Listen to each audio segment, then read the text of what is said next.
Assalamualaikum warahmatullahi wabarakatuh. What's up lor? Kembali lagi bersama Hafiz, tentunya di Radio Muslim Batubara paling Masya Allah. Apa kabar nih para listener? Kembali lagi bersama Abang Hafiz. Dan kali ini Abang nggak sendiri. Abang ditemani oleh Al-Mukarram Al-Ustaz Darul Arifin, mahasiswa semester 7, jurusan KPI Fakultas Dakwah dan Komunikasi. Apa kabar Ustaz? Assalamualaikum warahmatullahi wabarakatuh. Aduh, Masya Allah. Suatu kehormatan Ustaz bisa berdiskusi ini Ustaz. Para listener dimanapun berada, pernah nggak listener mungkin melihat atau bermain catur atau melihat orang bermain catur? Tapi pernah nggak listener itu tahu apa sih hukum catur menurut perspektif Islam? Oleh karena itu langsung saja kita tanyakan kepada narasumber kita, Al-Ustadz Al-Mukarram Darul Arifin. Ustadz, bagaimana menurut pendapat Ustadz tentang catur, Ustadz? Perspektif Islam, Ustadz? Masya Allah. Terima kasih Al-Ustadz Hafiz.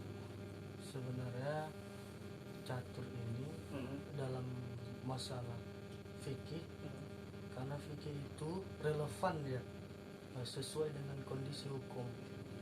Jadi menurut mazhab ulama Hanafiyah itu hampir di kalangan ulama-ulama Hanafiyah mengharamkan, tetapi yang dimaksud dengan haram itu ada beberapa kondisi, ada beberapa alasan. Seperti alasan kalau catur ini dapat melalaikan, diisi dengan waktu-waktu yang sangat berlebih. Misalnya catur ini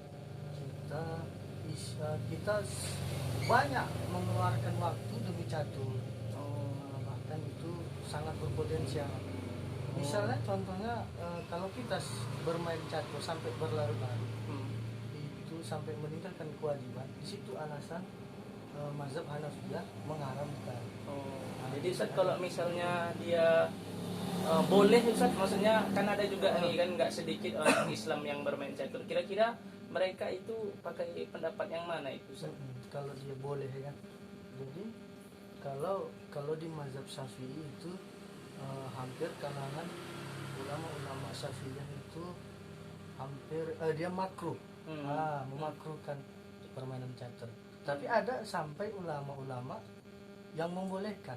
Artinya kalau ulama-ulama yang membolehkan itu catur ini sebagai tidak yang utama. Artinya kalau kita pening, bermain catur ini bisa menemukan pening, maka itu boleh. Tidak pala berlebihan. Kalau sampai berlebihan, itu bakal makruh Dan melalaikan ibadah juga Ustaz. Melalaikan ibadah juga. Kalau ada misalnya Ustaz, ini terakhir nih Ustaz sebagai penutup kita. Kalau misalnya ada sampai yang misalnya sampai dengki-dengkian gitu Ustaz, main catur itu taraf hukumnya seperti apa Ustaz? Ini termasuk berpotensi alasan mengapa ini diharamkan. Karena ini berpotensi seperti timbul permusuhan. Ada dendam antara kedua pemain. Ini timbul nanti perpecahan di antara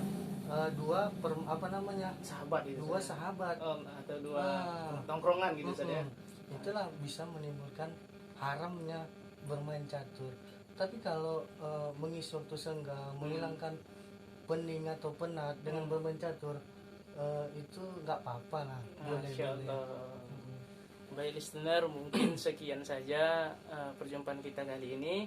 Terima kasih Ustaz telah memberikan ilmu yang bermanfaat. Semoga untuk listener juga bisa bermanfaat dan bisa ditakar gitu. Kalau misalnya tadi poinnya bahwasanya kalau misalnya tidak melalaikan ibadah, kemudian tidak ada perdebatan dan cuma sekedar untuk hiburan dan tidak melalaikan, insya Allah itu hukumnya masih boleh. Ustaz, begitu Ustaz ya? Oke. Terima kasih kepada seluruh pendengar. Mungkin sekian dan terima kasih saya ucapkan bagi pendengar. Assalamualaikum warahmatullahi wabarakatuh.